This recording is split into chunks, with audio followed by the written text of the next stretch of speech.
ಬಾಗಿಲಲ್ಲಿ ನಿಂತ್ಕೊಂಡು ಆವೇ ಮರಿಯ ನೀನೇ ನನಗೆ ಕಾಪಾಡಬೇಕು, ನನಗೆ ನೀನು, ನನ್ನ ಮಗನಿಗೆ ನಾನು, ನಮ್ಮನ್ನು ಬಿಟ್ಟರೆ ನನಗೆ ನನ್ನ ಮಗನಿಗೆ ಯಾರು ಇಲ್ಲ, ನಿನ್ನನ್ನು ಬಿಟ್ಟರೆ ನನಗೆ ಯಾರು ಇಲ್ಲ, ಅದಕ್ಕೋಸ್ಕರ ನನಗೆ ನೀನು ಏನಾದರೂ ಮಾಡಿ ನನಗೊಂದು ದಾರಿ ತೋರು ಅಂತ ಹೇಳಿದೆ.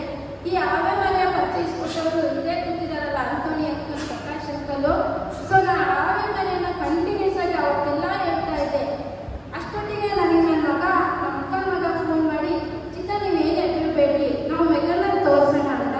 ಸೊ ನಾನು ಅಲ್ಲಿ ಮೆಗನಿಗೆ ಹೋದೆ. ಮೆಗನಲ್ಲಿ ನಾನು ಏನೂ ಹೇಳಿಲ್ಲ ನನ್ನ ಪರಿಸ್ಥಿತಿನ. ಆದರೆ ನಾನು ಬಿ ಸಿ ಜಿ ಮಾಡಬೇಕು ಅಂದರೆ ಯಾಕಮ್ಮ ಅಂದರು. ಇಲ್ಲ ಸರ್, ನಾನು ಬಿ ಸಿ ಜಿ ಮಾಡಬೇಕು, ನನಗೆ ಏನಕ್ಕೂ ತೊಂದರೆ ಆಗ್ತಿದೆ ಅನಿಸ್ತಿದೆ ಅಂದೆ.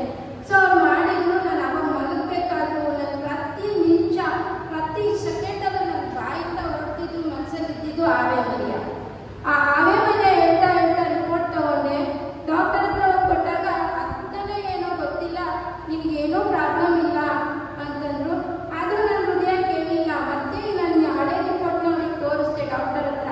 ಸರ್ ನೋಡಿ, ಈ ಥರ ಇದೆ, ನೀವು ನಿನ್ನೆ ಇನ್ನೂ ಮಾಡಿಸಿರೋದು, ಆಲ್ರೆಡಿ ನೀವು ಇಲ್ಲ ಅಂತಿದ್ದೀರಲ್ಲ ಅಂತ. ಸೊ ನಿನಗೆ ಇಷ್ಟೊಂದು ಡೌಟ್ ಇದೆ ಅಂದರೆ ಒಂದು ಎಕೋ ಟೆಸ್ಟ್ ಮಾಡಿಸ್ಬಿಡೋಣ ಅಂದರು. ಆಯಿತು ಸರ್ ಅಂತೇಳಿ ಅಲ್ಲೇ ಇರೋ ಮೆಗನಲ್ಲಿ ನಾನು ಎಕೋ ಟೆಸ್ಟ್ ಮಾಡಿದೆ.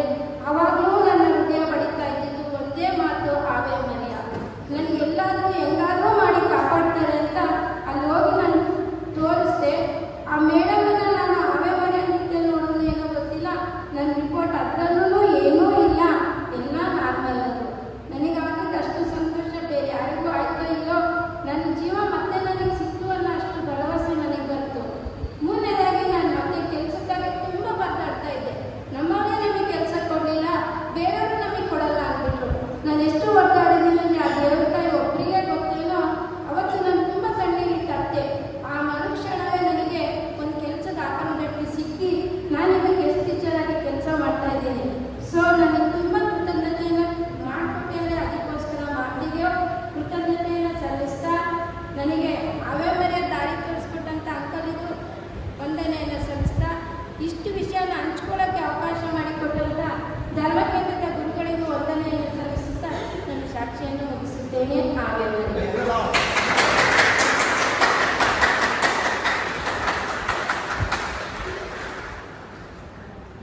ದೇವರಿಗೆ ಸ್ತೋತ್ರವಾಗಲಿ, ವಂದನೆಯಾಗಲಿ, ಮಹಿಮೆಯಾಗಲಿ. ವೈದ್ಯರಲ್ಲಿ ಶ್ರೇಷ್ಠ ವೈದ್ಯ ಪ್ರಭು ಈ ನಮ್ಮ ಸಹೋದರಿಯನ್ನ ಮಾತೆಯ ಪ್ರಾರ್ಥನೆಯ ಮೂಲಕ ಸ್ವಸ್ಥಪಡಿಸಿದ್ದಾರೆ ಎಂಬ ಕಣ್ಣಿಗೆ ಕಂಡುವ ನಿದರ್ಶನವನ್ನು ನಾವೀಗ ಆಲಿಸಿದ್ದೇವೆ. ಆ ದೇವರಿಗೆ ಸ್ತುತಿ ಮಾಡೋಣ. ಮಾತೆಯ ಮೂಲಕ ದೇವರಿಗೆ ನಮ್ಮ ಕೋರಿಕೆ ಬೇಡಿಕೆಗಳನ್ನು ಸಲ್ಲಿಸಿದಾಗ ಖಂಡಿತವಾಗಿಯೂ ದೇವರು ನಮ್ಮ ಪ್ರಾರ್ಥನೆಗಳನ್ನು ನೆರವೇರಿಸ್ತಾರೆ, ಅನುಗ್ರಹಿಸ್ತಾರೆ, ಆಶೀರ್ವದಿಸ್ತಾರೆ. ನಾವು ದೂರದ ಊರುಗಳಿಗೆ ಓಡಬೇಕಾಗಿಲ್ಲ.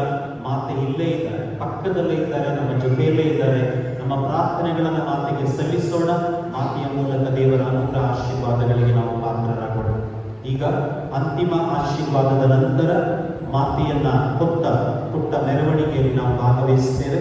ತದನಂತರ ರೋಗ ಸೌಖ್ಯಕ್ಕಾಗಿ ತೈಲ ಅಭ್ಯಂಜನ, ನೂರಾರು ಸಮಸ್ಯೆ, ವ್ಯಾಧಿ, ನೋವುಗಳನ್ನು ಹೊತ್ತು ನಾವು ಇಲ್ಲಿಗೆ ಬಂದಿದ್ದೇವೆ. ಗುರುಗಳು ತೈಲ ಅಭ್ಯಂಜನ ಮಾಡುವುದರ ಮೂಲಕ ಅಭಿಷೇಕವನ್ನು ಮಾಡಲಿಕ್ಕಿದ್ದಾರೆ. ನವೇನದ ನಂತರ ಅದರಲ್ಲಿ ನಾವು ಭಾಗಿಯಾಗೋಣ. ಕೊನೆಗೆ ಅನ್ನ ಸಂತರ್ಪಣೆಯ ಕಾರ್ಯ ಇರುತ್ತೆ. ಶ್ರೀಯುತ ಅಂತೋನಿದಾಸ್ ಕುಟುಂಬಸ್ಥರ ಪರವಾಗಿ ನಾನು ನಿಮಗೆ ಎಲ್ಲರೂ ಕೂಡ ಈ ಅನ್ನ ಸಂತರ್ಪಣೆ ಕಾರ್ಯದಲ್ಲಿ ಭಾಗಿಯಾಗಬೇಕು ಎಂದು ನಾನು ಕೇಳಿಕೊಳ್ತೇನೆ. ಹಾಗೂ ಊಟವಾದ ಮೇಲೆ ಊಟದ ಜೊತೆಯಲ್ಲಿ ಶುಚಿತ್ವವನ್ನ ದೇವಾಲಯದ ವಠಾರದಲ್ಲಿ ಕಾಪಾಡಬೇಕಾಗಿ ನಾನು ಕೇಳಿಕೊಳ್ತೇನೆ.